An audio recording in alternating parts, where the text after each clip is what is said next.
Muy buenos días, los saluda el pastor Víctor Rojas a través de este medio donde estaremos compartiendo el día de hoy acerca del fundamento. Todos sabemos qué cosa es un fundamento, es una base sobre la cual se acentúan muchas cosas. El fundamento de un estudio, el fundamento de una iglesia está basado en las doctrinas, el fundamento de la vida hebrea está basado en los mitzvot y en los preceptos y mandamientos de la Torá. Valga la redundancia, porque mitzvot son mandamientos. Y ninguna vida hebrea va a tener, pues, asidero sí la Torá. El fundamento de la vida para nosotros es Dios, el Eterno, Adonai, Hashem, Elohim, El Shaddai. Bendito sea su nombre. Y bajo este fundamento viene el Mesías, Yeshua, porque nos dice la Escritura que nosotros estamos bajo el fundamento de los profetas y de los apóstoles o talmidim de Yeshua, que es el fundamento de Yeshua. De los profetas, porque los profetas son los que anuncian la venida del Mesías que vendrá a liberar y a rescatar a Israel, tanto de sus enemigos como de sus aborrecedores, y por lo tanto de los talmidim, porque ellos dan testimonio fiel de que Yeshua vino a liberar. Entonces hoy estaremos hablando sobre el fundamento, sobre estas verdades que tienen que ver con el testimonio de Dios en la tierra. Por ejemplo, un testimonio y base de nuestra fe es que el Mar Rojo se abrió y por ahí pasaron las tribus de Israel, más los otros pueblos numerosos que salieron con Israel al desierto, aprovechando que Dios había castigado a Faraón y a Egipto a causa de la soberbia de oponerse a la voluntad divina. Este es simplemente uno de los testimonios. Tenemos el testimonio del maná, tenemos la vara de Aarón que reverdeció, tenemos el detenimiento del sol en el libro de Josué, y tenemos muchas cosas que hablar sobre lo que sería el fundamento. Tenemos lo que hace el profeta Elías, lo que hace el profeta Eliseo. Posteriormente tenemos la venida de Yeshua como Mesías para liberar a Israel, y en concordancia con la profecía todas sus acciones que él hace para mostrarnos que él es el profeta o el Mesías enviado por Dios para liberar a la nación y para liberar al mundo de su pecado. Pero el punto acá es, antes de hacer el estudio, cómo es que nosotros vemos al Eterno, a Dios. Mayormente, el conocimiento que las personas tienen en la iglesia de Dios es de un Dios de religión, un Dios solamente del espacio religioso. Y eso afecta mucho. Puede ser de una buena manera para el que está dentro del círculo religioso. No quisiera que se malentienda, pero si Dios ocupa un espacio religioso, ya no es Dios, porque eso ya solamente estaría en la idea de la persona. Verlo a Dios como religión, verlo a Dios como un Dios de culto. No lo vemos a Dios como el dueño de la tierra, que se preocupa por la vida humana. En el Salmo 24:1 dice que del Eterno es la tierra y su plenitud y todo lo que lo habita. De tal manera que no podemos encerrar a Dios en un espacio religioso. Dios puede intervenir en la vida política, en la vida social y cultural de un pueblo para transformarlo. Pero si vemos a Dios solamente desde un aspecto religioso, de la música y de esas cosas, ya solamente es un Dios de religión. Es como que solamente existe para ser un Dios de religión.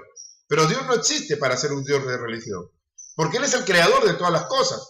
De tal manera que si vemos a Dios, es un ejemplo, para poner un ejemplo, solamente como religión, no vamos a entender por qué Israel tiene ejército. No, pues no, claro, porque ellos están en la ley, por eso tienen ejército, por eso hacen guerra. No, hermanos. Ya desde la antigüedad vemos que Dios le dice a Moisés que escoja jóvenes de 20 años para arriba para la guerra, para que se preparen para luchar en caso el enemigo se levante contra el pueblo de Dios. Pueblos que practicaban cosas ocultas y paganas, de las cuales Dios le prohíbe a Israel, y cuando Israel se sale del fundamento, comete los mismos pecados que cometen las otras naciones. Por eso vamos a ver que hubo momentos en Israel en que se hacían sacrificios humanos, como nos relata el libro de Ezequiel, o como en el caso de la hija de Jefté, ¿no? Cosas que no fueron aprobadas por Dios, pero que mucha gente las practicó estando en Israel, y como consecuencia de eso viene el exilio, el galut. Galut en hebreo es exilio en español, y un galut, que el último galut que dura hasta el día de hoy, donde Israel tiene muchos esparcidos a nivel mundial. Entonces vamos viendo que cuando una persona se sale del fundamento, va a sufrir las consecuencias de su propio pecado. Tenemos una idea popular en el cristianismo acerca cuando hablamos del fundamento. Pero yo estoy hablando, hermanos, que no debe ser solamente un tema que atañe la parte religiosa, porque eso es lo que sucede. La parte religiosa es la que hace que la persona solamente vea a Dios en el templo. Vamos a la iglesia para sentir la unción, que no está mal. No está mal, no estamos diciendo que está mal. Vamos a la iglesia para esto, para lo otro. Vamos a la iglesia para que Dios se manifieste. Pero hermano, Dios se puede manifestar en tu casa, se puede manifestar mientras caminas, mientras estás en el auto, porque Dios es el dueño de la tierra. No lo veas a Dios como un ser religioso, porque Él es el creador. Si vamos a hablar de religión, todos nos regresamos a nuestra casa. Por eso que hay muchas posiciones religiosas. Al haber posiciones religiosas, cada uno se quiere apropiar de la verdad, pero la verdad ya está establecida en las Escrituras, en la Torá está establecida la verdad. Esa verdad manifestada en mandamientos, ordenanzas, estatutos, etcétera, son las que vos tenés que observar para que te des cuenta qué es lo que el Señor quiere hacer. Ahora, ustedes por ahí dicen, no, pero Pablo dice en Colosenses que los estatutos, esto, pero sería bueno que estudien bien, porque hay cosas que han estado mal traducidas y se sabe que es para el gusto del traductor. Pero cuando nosotros vamos a los originales, y aún el original está bajo lupa de la crítica textual, encontramos otras cosas que muchas veces a las personas les afecta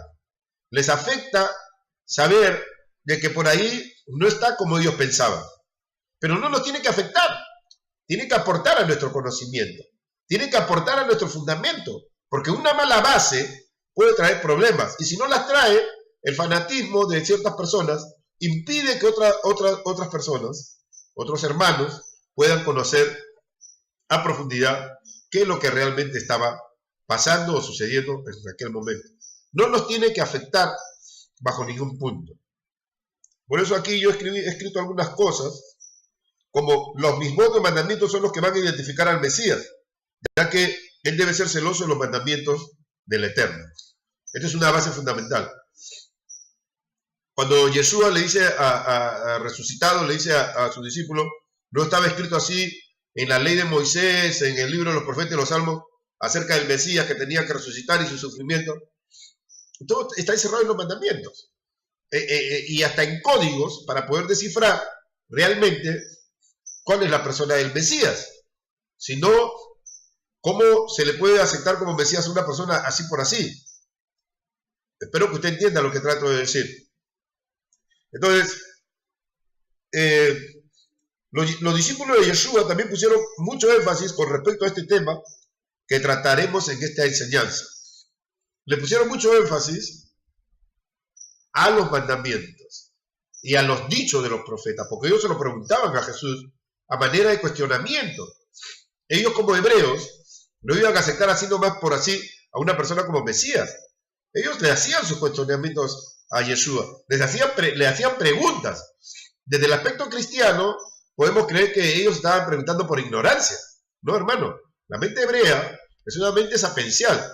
Por más que sea de la clase social baja, él está preguntando cuestionando acerca de quién eres. Por eso le preguntaban. ¿Y por qué dicen los escribas que Elías tiene que venir primero? ¿Acaso ellos no lo sabían? Lo decían por los escribas para tener un respaldo de autoridad. Pero ellos ya tenían un fundamento. Ellos ya estaban fundamentados.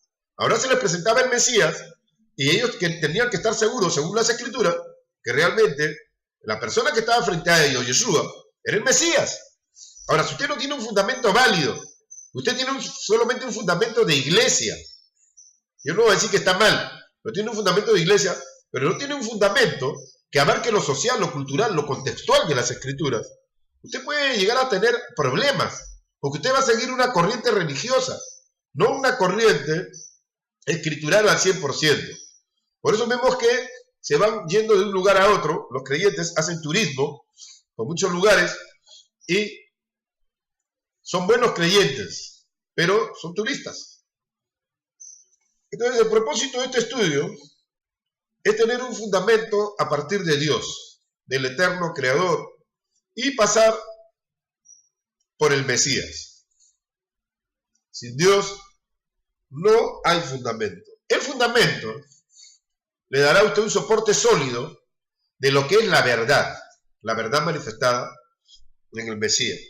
En Deuteronomio 34:2, tengo acá en mi Biblia, a algunos no les gusta la Reina Valera, a mí sí, dice: Él es la roca cuya obra es perfecta, porque todos sus caminos son rectitud, Dios de verdad, y sin ninguna iniquidad en él, es justo y recto. Pero también lo tengo en hebreo, donde dice Haksur, también, o sea, él es la roca perfecta, Paulo, que decir obras, que con de Barjá, porque todos sus caminos, Mishpat, que significa justicia.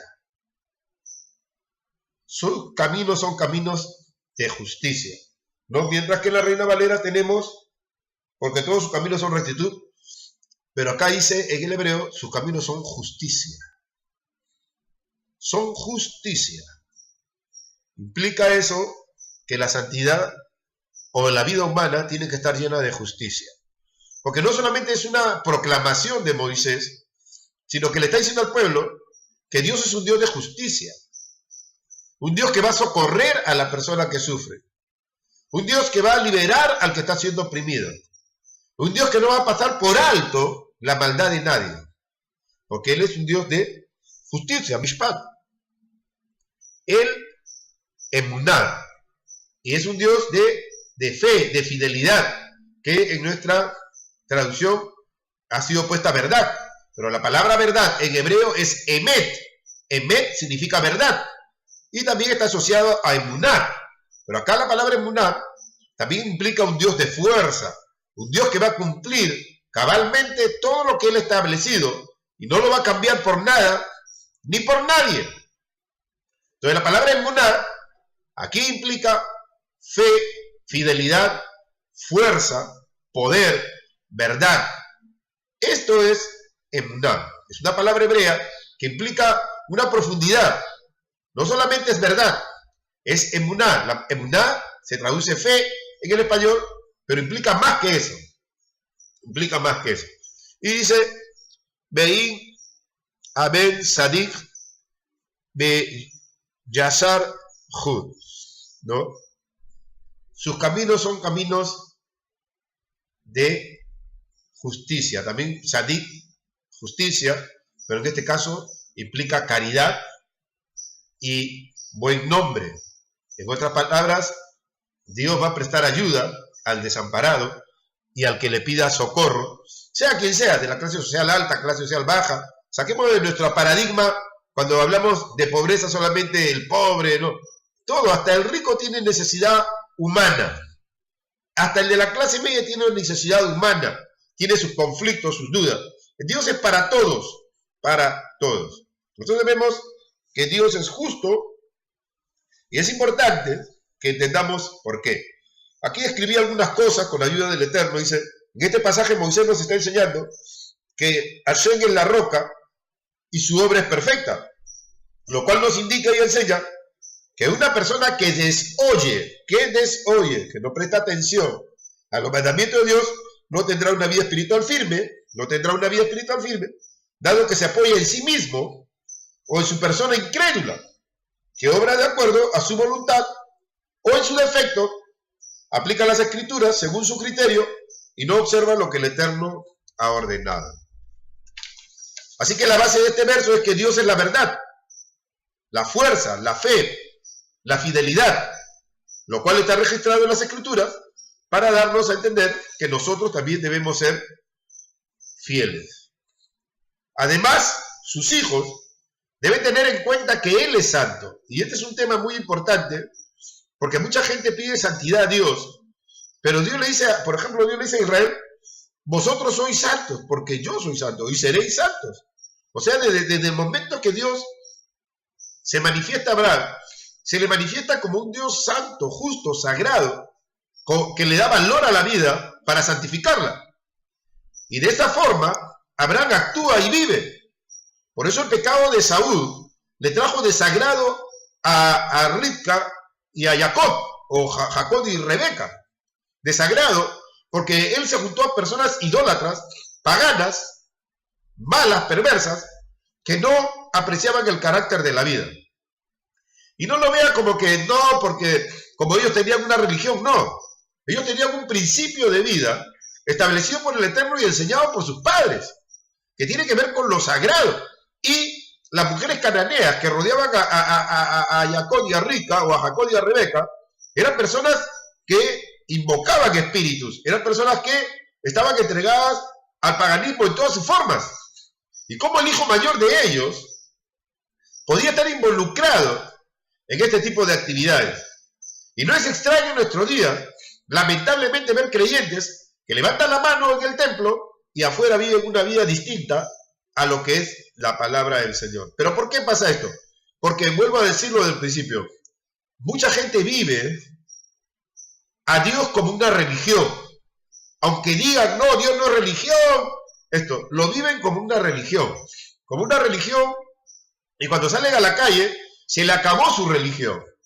Ahora hay personas que mantienen el aspecto espiritual, y como tienen celo de Dios, comienzan a compartir las Sagradas Escrituras para salvación de quienes lo escuchan o los abordan o le hacen preguntas.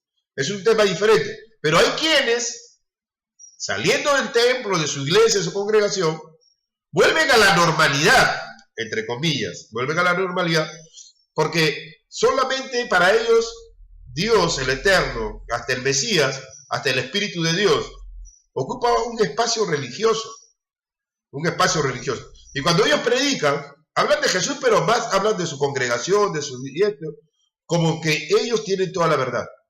No digo que esté mal, pero ya se va centrando en algo, ¿no? Hace poco me hablaba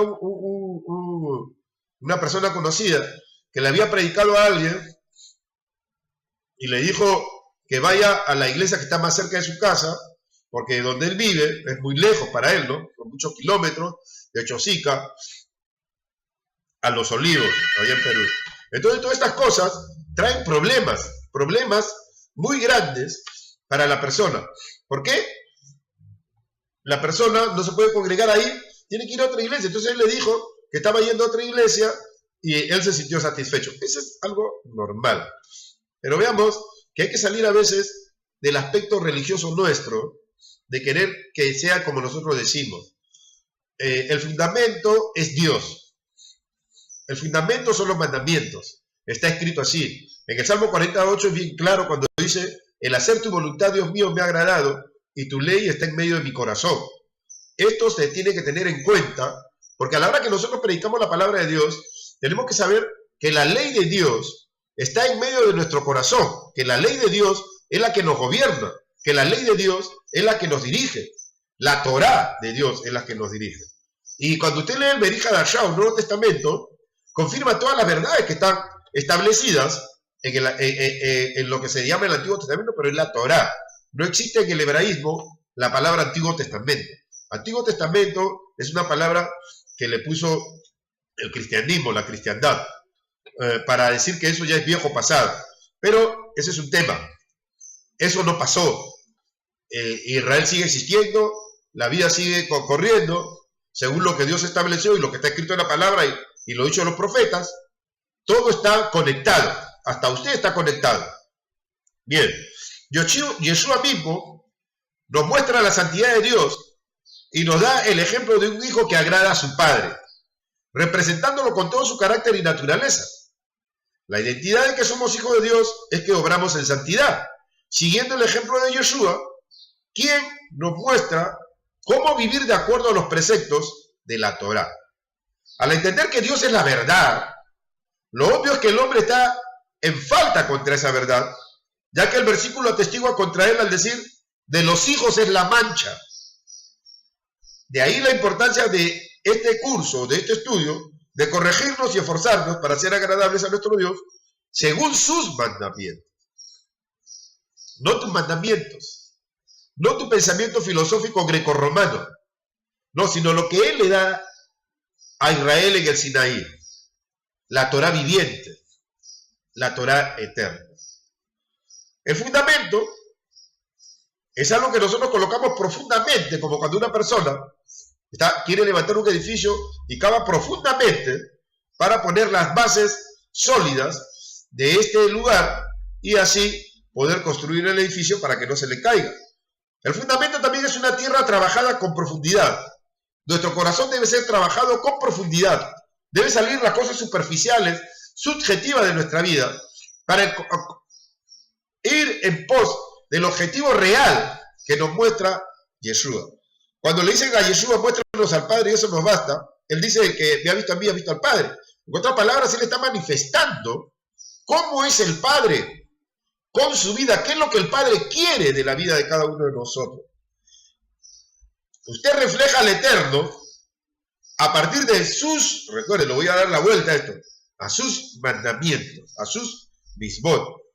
Usted puede tener toda la doctrina que usted quiera, pero no puede negar los mandamientos de Dios. ¿Por qué? Porque son los mandamientos de Dios. Así de simple. La definición de la profundidad o de trabajar la tierra con profundidad nos muestra que nuestra vida debe ser trabajada profundamente para lograr una conversión total, quitando todas las escorias y cosas que pueden perjudicar nuestra vida con Dios.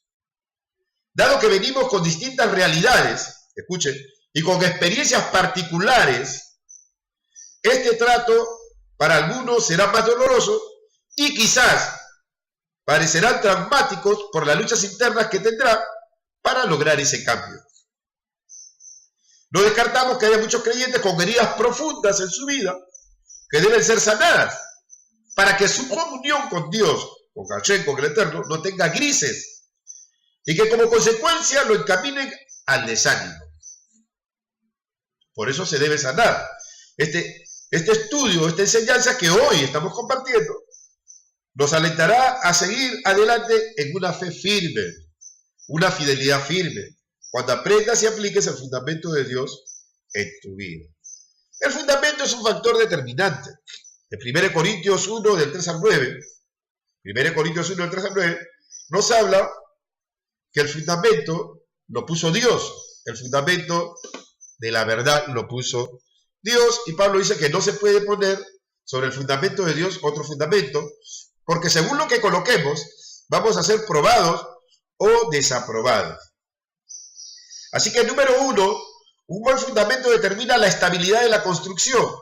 Si tomamos en cuenta lo que nos está diciendo el rabino Saulo, en este pasaje, debemos asumir que nos está diciendo que la base de nuestra fe está en Dios, manifestada en el Mesías, conforme a lo escrito en los libros de los profetas y la Torá misma. Si alguna persona, escuche, trata de poner un fundamento sobre lo que ya está puesto, tendrá que pasar la prueba para determinar, escuche, para determinar si lo que está haciendo es lo correcto. O como se nos enseña en este pasaje, habrá salvación, pero habrá pérdida. Si la base está por encima de lo que Dios ha establecido, aunque la intención sea buena, el fundamento de todo lo que hagamos, recuerde, está en las Escrituras. No podemos desprendernos, ¿no? A veces yo he escuchado, porque en la iglesia se usan muchas frases filosóficas, ¿no? Dios es un Dios de cambio, vienen nuevos tiempos y todas esas cosas, ¿no? Yo no diría que esté mal, pero sería bueno que se dediquen más a las Escrituras y en vez de estar poniendo frases alentadoras, que muchas veces se pierden en el tiempo, ¿no? En los 90 te ponía, Dios es un Dios de excelencia, Dios es un Dios de diezmistas. No, hermano, hay mandamientos, obedezcan los mandamientos. Usted me puede hablar de excelencia, de vienen nuevos tiempos y todas esas cosas, pero usted tiene que vivir la palabra de Dios, tiene que vivir bajo los fundamentos de Dios. A mí no me llama la atención que ponga, son nuevos tiempos y se abren los cielos. Los cielos están abiertos hace tiempo, hermano, ¿no se enteró? Desde el día que el Espíritu Santo descendió en la fiesta del Chamut o Pentecostés, los cielos están abiertos para los que creen en el Mesías, nunca se cerraron. ¿Quién le dijo a usted que los cielos se cerraron? Por eso tiene que tener comunión con Dios, tiene que buscar a Dios y los cielos van a estar abiertos para usted continuamente. ¿Por qué? Por buscar a Dios, ¿no? En los años 90 decían que se estaba restaurando la alabanza y etcétera. Y había gente que caía en eso, pagaba para ver cómo era la verdadera alabanza, daban su dinero, no venían cantantes para enseñar sobre la adoración celestial, etcétera. Pero escuchen, la alabanza nunca tuvo crisis. Ese es un engaño, nunca hubo crisis de alabanza. Era quizás el tiempo, el cambio, el modernismo, pero nunca la alabanza y la adoración a Dios ha estado en crisis, jamás estuvo en crisis, y no se le puede decir, no, este es un restaurador de la alabanza en América Latina, este es un restaurador. No, hermanos, la alabanza nunca tuvo crisis, jamás. El pueblo de Israel le ha cantado a Dios a lo largo de estos 5.778 años. El Señor se ha manifestado siempre en su pueblo. ¿Cómo una persona viene a decirme que está restaurando el tabernáculo caído de David? ¿Sabe lo que significa ese pasaje? Significa que el Mesías viene a restaurar toda la herencia de David. Y no solo por cantos. Imagínese eso. Imagínese eso. Decir que la alabanza está en crisis, que la escritura está en crisis. No, eso no puede estar en crisis. Porque son cosas que emanan del trono de la gloria. Que emanan de Dios. Entonces, ¿qué sucede? La gente crece con un mal fundamento. Se le mete, sí, porque este hermano es usado por Dios porque la alabanza estaba en crisis. Yo escuchaba esas cosas. Se está restaurando la alabanza. La alabanza siempre ha estado ahí, hermano. Yo en los años 83, en la iglesia donde yo asistía, la alabanza era tan poderosa. Nunca escuché eso, que la alabanza, y cómo es que se perdió en los 80 y de los 90. No, siempre. En esta congregación donde yo estuve, la cuestión era pareja. Yo veía gente sanándose, gente siendo liberada mientras se cantaba a Dios. Yo no sé de qué restauración hablaban nosotros en los 90. No, que hace muchos años la alabanza ha estado caída en los atrios de Dios. Jamás estuvo caído, hermano. Inventaron una doctrina y la gente se la creyó y la gente pagó plata y se hicieron millonarios con este asunto de que la alabanza se cayó, y aparecieron artistas. Claro que cuando se canta para Dios siempre se va a sentir su presencia, pero aparecieron artistas. Y escuche, lo más triste, aquí en Argentina, escuché de un hombre que le cantaba a Dios, no sé el nombre y tampoco quiero averiguarlo, que le confesó a un hermano que él no era cristiano, que no era creyente, pero él vendía sus CDs con música de la Biblia porque sabía que ahí podía ganar plata, y ganaba plata y daba conciertos en las iglesias. Y la gente aplaudía, y él le dijo a este hermano policía, no, yo no soy cristiano, pero ellos compran, ellos dicen que sienten la presencia de Dios, yo hago mi negocio. Triste fue escuchar eso, y el hermano me dice, usted, pastor, ¿qué piensa? Bueno, hermano, si hay cantantes que han sido paganos, que ahora están cantando para Dios y siguen cantando para el mundo, ¿qué quiere que yo piense, hermano? Y ellos se sienten como que son la voz del cristianismo. Ese es un problema de ellos, le dije. Yo no me quiero meter en ese problema, pero sí le digo, hay muchas cosas que se han prostituido.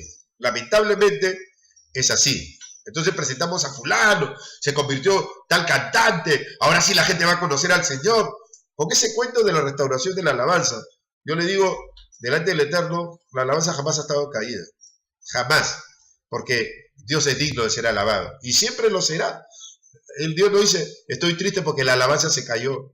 O dice, te enseñaba cómo llegar al corazón de Dios. Ora, pues hermano, si quieres llegar al corazón de Dios. Ora, busca a Dios, ayuna. Humíllate ante Dios.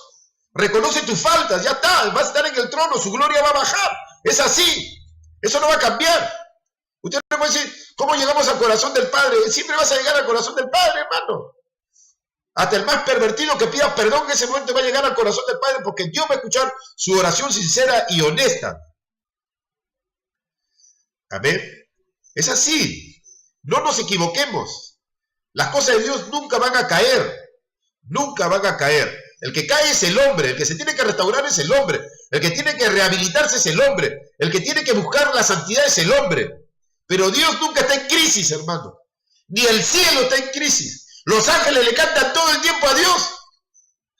Aleluya. ¿Y cómo me van a venir a decir a mí? La alabanza está en crisis. Yo no creía esas cosas. Decía, no, lo que pasa es que tienes un espíritu de rebelión. ¿Por qué? Porque no creo tu corriente religiosa, hermano. Porque no creo ese asunto. No, yo no voy a pagarle. Yo le decía, yo no voy a pagar mi plata para escuchar a nadie. Dios me ha dado rodillas. Yo voy a orar. Respetaré las canciones, pero yo no voy a darle dinero a nadie. Porque Dios nunca está en crisis, le decía yo. Ni el cielo está en crisis. Yo nunca he escuchado que el cielo esté en crisis. Número 2. Cuando la tormenta viene con fuerza, porque va a haber tormentas en tu vida, y la construcción se encuentra firme sin resquebrajarse, es porque el fundamento es una gran fortaleza. Aleluya. Como nos enseñó el Señor Yeshua, el que oye atentamente lo que Él nos está enseñando, escuche, Él es esa persona la que está parada sobre la roca sólida, la cual es la palabra de Dios. Su fe será inconmovible. Su confianza en Dios será siempre firme y no dará marcha atrás por más pruebas que deba soportar o experimentar en su vida. Todos pasamos por pruebas, pero en la prueba vemos si realmente estamos fundamentados en Dios. Gloria al Señor. No olvidemos que las pruebas vienen sin aviso y de distintas formas y atentan contra nuestra vida moral, social y espiritual. Por lo tanto, debemos estar siempre preparados ante cualquier inconveniente. Y miren lo que escribí acá, lo que Dios me permitió escribir, que los ataques pueden ser contra nuestra vida moral, social, espiritual, y bueno, me faltó la parte familiar. No solamente va a ser un ataque religioso. Entienda bien, usted va a ser probado en todos los estatus de la vida. Desde su contexto, ya sea en el trabajo, en el estudio, donde usted esté, usted va a ser probado. Va a ser probado. Y ahí es donde va a florecer su carácter o santo o incrédulo. En Mateo 7, del 24 al 27, Jesús nos da la parábola pues, de los dos hombres. Uno que estuvo atento y vinieron ríos, soplaron vientos, y no cayó porque estaba fundado sobre la roca. Y el otro necio que puso su fundamento sobre la arena, no en Dios. La palabra de Dios es la base total de nuestra fe. Por tanto, es nuestro deber escudriñar las Escrituras para ponerlas en práctica, obrando no solo para nuestro bienestar, sino además por el bienestar del prójimo. O sea, usted no trabaja solo para su salvación. Perdón, usted no se edifica sobre la roca solo para su salvación, sino para el prójimo también, para su hermano. El creyente debe practicar las buenas obras. Las buenas obras son muchas. Ayudar a los enfermos, a visitar a los presos en la cárcel, dar de comer al hambriento, vestir al desnudo. Son cosas que se debe hacer. Y muchos no lo hacemos. Ni estamos enterados, solamente queremos sentirnos bien. Doy mi diezmo, doy mi esto y ya me siento bien. A mucha gente se le dice, da tu plata para que prospere. Y la gente se acostumbra a dar plata. Y hay mucha gente que no ve resultados y se retira de la iglesia. Es más que dinero. Esto de la santidad es más que dinero. Es más que dinero, acuérdense eso. Porque hay mucha gente que está sufriendo afuera, que necesita del Señor, que necesita que le lleves un pan, que necesita que le lleves ropa. Y le digo, si en una iglesia hay pobres, hay gente que es pobre, que no tiene que comer, el responsable es el que dirige esa iglesia. Diga lo que usted quiera, la Biblia es clara, lo he dicho en otras prédicas, creo que tengo ahí una grabación. Dios le dice a Israel, no permitirá que haya mendigos en Israel. O sea, el socorrer a un pobre es parte de la santidad. No, mire ese hermano, no tiene zapatos, mire ese hermano. No, socórralo. No se haga usted dinero y no muestre una iglesia lujosa sin socorrer a los pobres. Porque es un delito frente a Dios. Por eso es que el creyente debe practicar las buenas obras para poder lograr tener frutos de justicia conforme a lo que Dios demanda de cada uno de sus hijos. Por esta razón, Yeshua dice, el que oye mis palabras y las hace. O sea, el que obra. En Hebreos 6, del 1 al 3, encontramos la importancia, quiero que usted lea Hebreos 6, del 1 al 3, encontramos la importancia de haber recibido las enseñanzas adecuadas para el desarrollo de nuestra vida espiritual, como una base fundamental para nuestra fe en el Mesías. y para poder así proclamar en su nombre la salvación a todos los seres humanos, a todos nuestros congéneres. Sin esta base, no se puede ser constante en la fe, no se puede ser firme. Por consiguiente, la persona está expuesta a sufrir retroceso en su vida espiritual. Escuche, corriendo el peligro de no santificarse adecuadamente y de ser asimilada por el mundo, siendo placentera con una fe débil y sin frutos que deberían glorificar a nuestro Dios. Una buena base doctrinal determina la estructura de la construcción, recuerde, lo enseña el rabino Saulo.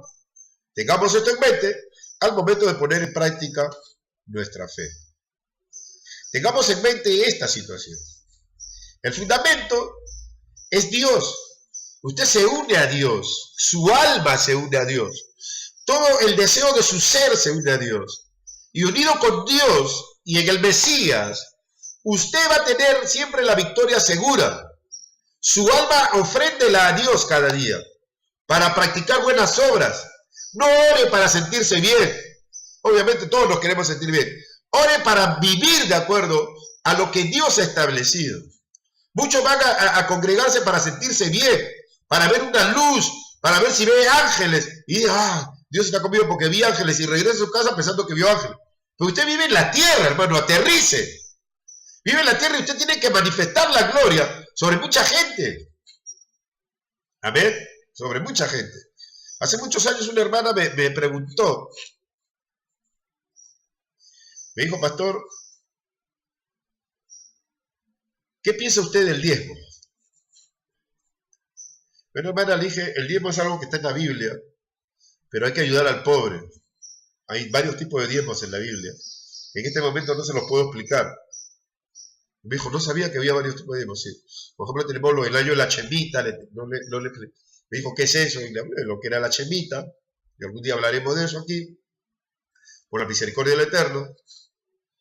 Y le dije, hermana, y una de las cosas que debe tener en cuenta, porque el sacerdote tenía que hacerlo, era que existía el diezmo para los pobres, y cada cierto periodo de tiempo, cada 3 años, y también la persona que hacía la vendimia de su campo tenía que dejar una parte, unos metros cuadrados para el huérfano, para la viuda, para el extranjero indigente que vivía ahí y para el necesitado.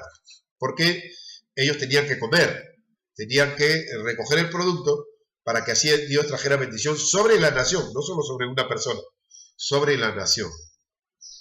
Y por eso que en Israel se trabajó siempre contra la pobreza. Eso es bíblico.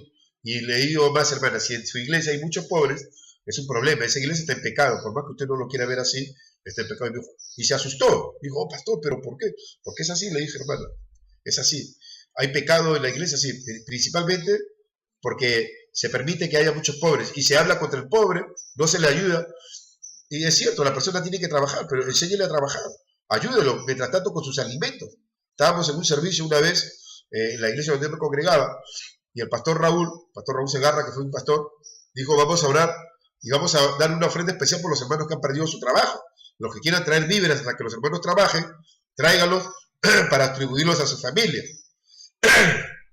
Eso me asombró mucho, porque eso está escrito en la Torá. Me asombró mucho cómo el pastor promovía la ayuda y la caridad hacia las personas. Eso está en las Escrituras. Entonces, usted quiere saber por qué muchas iglesias tienen pecado, porque hay pobres, porque se les cierra la puerta a los pobres.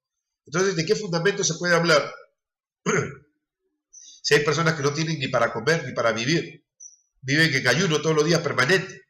Eso es un pecado grave frente a Dios. Yo le digo, lo comparto, que el amor del Señor, tenga mucho cuidado. Si usted es un pastor y usted va a estar escuchando esta prédica, tenga mucho cuidado de que no haya pobres. Dice, no, ¿para qué le vas a dar? Que aprenda a trabajar. No, si la iglesia tiene dinero, que se le dé, que se le ayude. Y si alguien tiene trabajo, que le dé trabajo. Que le dé trabajo al hermano. No hay que dejarlo que se hunda. No hay que avergonzar a las personas. Porque avergonzar a una persona es más pecado todavía. Bueno. Antes de terminar, tenemos que ver que hay fundamentos muy sólidos en las Escrituras que son apropiados para nuestra vida. Yo esta mañana voy a orar a Dios para que le revele a usted esto que estamos compartiendo y que sea de ayuda para usted, para su ministerio, para su vida espiritual, y que lo ayude a madurar, ¿no? El día de mañana yo, con la ayuda del Señor, estaré terminando esto del fundamento y quisiera hablar mañana sobre Abraham, sobre su llamado, porque es parte del fundamento, y que Dios ilumine este estudio y lo fortalezca a usted para la gloria de su nombre. No se olvide que fuimos llamados para servir al Señor, para agradarle a Él, según su voluntad y no según nuestros propios criterios. Yo cierro con esto, estaba pidiendo a Dios que me guíe para compartir, de que no debe haber pobres. Es un insulto a Dios mantener en una congregación a gente sin comer, a gente que no tiene que vestir y no prestarles atención. Es un insulto. Un hombre murió en una iglesia, un hombre pobre murió en una iglesia pidiendo ayuda. Esas cosas a mí me impactaron mucho, eso sucedió en los 90. El pastor estaba turbado por lo que había pasado. La gente no lo quería recibir en su casa. Y eso sucede. Ahora, si usted no lo quiere llevar a su casa y la iglesia tiene un comedor o una sala, un living, llévelo ahí. Dele de comer y preocúpese en que consiga un trabajo para que trabaje dignamente. No menosprecie a las personas. Yo pasé muchas necesidades y yo escuchaba a gente de mi iglesia que le decían, pero ese pastor, tu pastor es un pastor pobre, no tiene para comer, no tiene auto, no tiene esto. Gente de las iglesias. Yo le decía a los hermanos, no le hagan caso. Y me decían, no, pastor, no les hacemos caso. Y le decía, ¿por qué no vienen a nuestra iglesia? Den su diezmo a un pastor próspero, siembren en buena tierra. Ese pastor es un pastor pobre. Entonces, esas cosas, esos insultos, obviamente yo los he perdonado, se dan en la iglesia. ¿Cómo se le puede juzgar a un pastor porque está pasando necesidad? Usted no conoce su lucha, no sabe si Dios lo está probando para que su fe crezca y soporte en medio de las necesidades. Pero la gente hablaba esas cosas. O cuando iban a mi iglesia se ponían a orar en lenguas, increíble que seguro no era lengua, para que Dios le revele qué tenía yo en mi corazón. Y Dios me decía, ese está orando contra ti. Increíble, gente que hace esas cosas. Y hay mucha gente que lo sigue haciendo. ¿No? Hace poco hablaba con un hermano que estaba pasando necesidades, se pone a orar, me mira con los ojos abiertos así. Le digo, hermano, ¿qué pasa? ¿Usted está tratando de discernir cómo está mi espíritu? Me sonrió, me dijo, pastor, bueno, no haga eso, le dije, hermano. Usted está pasando por una necesidad. Dios me ha mostrado que usted no se congrega. Sí, pastor, quiero que ore por mí para que me congregue. ¿Y cómo te atreves a querer discernir qué hay en el corazón de las otras personas? Primero arregla tu cuestión con Dios. ¿No? Lo abracé y le dije, hermano, las puertas están abiertas, pero cuando usted desee. No le dije, no, ¿por qué estás de discernir? ¿Sabes que yo soy un pastor? No, eso no viene al caso. A los hermanos hay que enseñarles. Y él necesitaba ser enseñado. Nunca se ora contra una persona. Nunca se menosprecia a alguien que está pasando por una necesidad. Y menos si es un pastor. ¿No? Yo escuchaba a personas que se reían, sí, ese pastor, su iglesia no crece, tiene una iglesia chica, no tiene visión.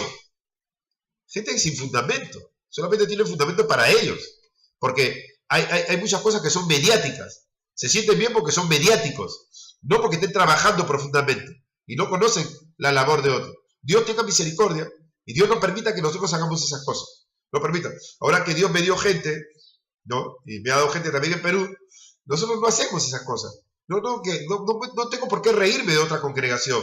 No tengo por qué decir que el pastor no tiene visión. Lo que yo le respondo a usted no tiene fundamento. No haga eso, mi hermano, porque usted es un hijo de Dios. Ore, si usted ve una congregación pequeña, ore por esa congregación pequeña.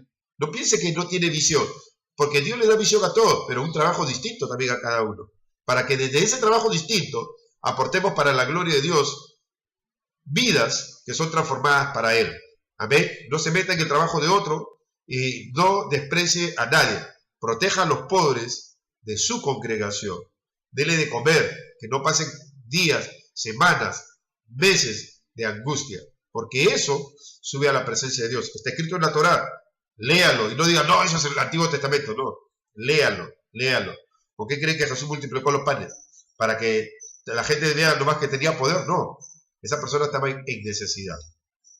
Bendito eres tú, Señor, nuestro Dios, Rey del universo, que nos bendice con enseñanza esta mañana y que llegue profundamente a nuestro corazón el saber que el fundamento de nuestra vida eres tú, tu Torá bendita y la presencia del Mesías que tú nos has enviado. En este momento, Señor, libera nuestro corazón de la codicia y libera, Señor, a mis hermanos que vean esta enseñanza libéralos y haz que tengan hambre y sed de ti, hambre de tu palabra, hambre de crecer para tu gloria. En el nombre de Yeshua, nuestro Mesías, haz descender tu Ruach HaKodesh y que cada palabra toque sus corazones y los fortalezca para una vida abundante y placentera delante de ti, Señor. En el nombre de Yeshua, nuestro Mesías, te lo pedimos. Amén. Que el Señor lo bendiga y sonríale al Señor siempre y ayude a su prójimo en el nombre de Yeshua, nuestro Mesías.